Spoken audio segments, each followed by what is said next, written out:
बढ़ते हैं जहां फूड डिलीवरी काउंटर्स की बात हो रही है, क्विक सर्विस रेस्टोरेंट्स की बात हो रही है। एक स्पेस है जो कि डेवलप होता हुआ नजर आ रहा है। और जोमेटो की ही अगर बात करें, इनफैक्ट आज के सत्र में भी स्विगी जोमेटो फोकस में जरूर रहेंगे, क्योंकि बेंगलुरु में ओला ने 10 मिनट फूड डिलीवरी शुरू किया है। So new development, new advancement यहाँ पर ऑफकोर्स लिस्टेड कैटेगरी में नहीं है ये, लेकिन स्विगी जोमेटो पर एक कॉम्पिटिशन है जिसका असर आता हुआ। लेकिन दोनों ही प्लेयर्स इस वक्त मार्केट में, और जब तक तीसरा प्लेयर नहीं आएगा, इट्स अगेन अ डिबेट कि कब तक जोमेटो सही है या फिर स्विगी सही है। Vivek, not just Swiggy and Zomato, लेकिन क्विक सर्विस रेस्टोरेंट प्लेस पर आपका टेक क्या होगा, ये जानना चाहेंगे हम। Good morning. Good morning. तो देखिए, जोमेटो तो 18 ऑफ स्वदेश पे मैंने 50 रुपए में, 50 भी नहीं, 48 रुपीज में बात की थी। और बोला था कि ये मल्टी बैगर होगा किसी की जिंदगी में। और मुझे लगता है कि आज भी जोमेटो और स्विगी आपको बहुत अच्छा करते हुए दिखेंगे आगे चल के। हाँ ठीक है, शॉर्ट टर्म में बहुत ज्यादा रनअप हो गया है करके एक कंसोलिडेशन फेज आना चाहिए, ये जरूर होगा।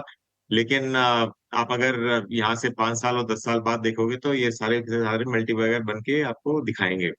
अब रही कंपटीशन की, देखिए दूसरे देशों में पर्टिकुलरली हम लोग तो कंपेयर करेंगे चाइना से, क्योंकि पॉपुलेशन उधर ज्यादा है। तो चाइना में आपको दिखेंगे एक या दो प्लेयर है, इनफैक्ट एक ही है, जो जोमेटो से समझ लो कि 10 गुना बड़ा है। तो इतना स्कोप आपको आगे चल के भारत में भी देखने को मिलेगा। अब यहाँ पे भी ट्रेंड चालू हो रहा है, जहाँ पे आप अगर नया फ्लैट लेने के लिए जा रहे हो तो आपको 2 BHK नहीं, 2 BH खाली मिलता है, और किचन तो होता ही नहीं है उसमें। तो ये एक ट्रेंड है। ऑलरेडी इनफैक्ट एक न्यूज रिपोर्ट में आया हुआ है, 4-5 दिन पहले एक न्यूज में था कि किचन्स धीरे धीरे निकल जाएंगे। तो ये डायरेक्टली बेनिफिट है जोमेटो और स्विगी टाइप्स के लिए। आगे चल के ये लोग बिजनेस को और कैसे डाइवर्सिफाई करते हैं ये देखना होगा, क्योंकि जो डार्क रेस्टोरेंट्स है, डार्क स्टोर्स के जैसे, ये लोग वो भी चालू करेंगे। इनफैक्ट स्विगी के पास ऑलरेडी है। तो बुलिश हूँ मैं बहुत। नए प्लेयर्स आएंगे, पक्का आएंगे, क्यों नहीं आएंगे। हो सकता है कि जियो भी आ जाए और दूसरे भी आए, तो ये तो होगा ही। तो कंपटीशन हीटअप होगा, लेकिन सेक्टर बहुत हॉट रहेगा। इनफैक्ट विवेक, ये जो BHK का कॉन्सेप्ट है, इसका जिक्र आपने किया था और काफ़ी इंटरेस्टिंग इनफैक्ट ये आपका ऑब्जर्वेशन है। एंड लिटरली इससे काफ़ी स्पेसेस या कह सकते हैं कि रियल एस्टेट तो इम्पैक्ट होता हुआ दिखेगा ही। So I think new development and new innovations जो कि इस वक्त नज़र आ रहे हैं, कुछ नई चीज़ें हैं, और new age technology space, new age stocks भी हैं जो कि इस वक्त फोकस रेडार पर हैं, जिस पर भी एक नज़र होने। लिस्टेड स्टॉक्स पर हमने चर्चा की थी, लेकिन और एक स्टॉक पर नजर डालेंगे, DLF, जहां पर CLSA की रिपोर्ट आई है। उन्होंने आउट परफॉर्म की राय तो बरकरार रखी है, लेकिन लक्ष्य जो पहले 870 रुपए प्रति शेयर था, वो अब बढ़ाकर 975 रुपए प्रति शेयर कर दिया है। दिल्ली में उनका एक प्रोजेक्ट है, दहलियास प्रोजेक्ट, जहां पर रिस्पांस काफ़ी अच्छा मिला है, और CLSA का मानना है कि रिस्पांस अच्छा रहा है तो उसका इम्पैक्ट नतीजों पर भी दिखाई देगा।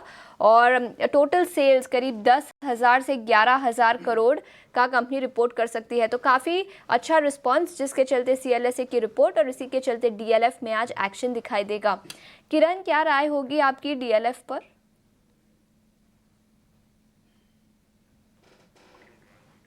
आप अनम्यूट कर दीजिए सर। सॉरी। तो जब से हमने देखा है कि आरबीआई ने CRR को कट किया, उसके बाद एक कलेक्टिव रैली हमने रियल एस्टेट सेक्टर में देखी थी। अब DLF का करंट मार्केट प्राइस पे देखें तो नो डाउट मार्केट में हमारे यहाँ थोड़ा एक करेक्शन मोड चल रहा है, तो उसके चलते हाई बीटा काउंटर है, तो डिप आपको मिल सकता है। लेकिन ये डिप में लॉन्ग की सलाह रहेगी।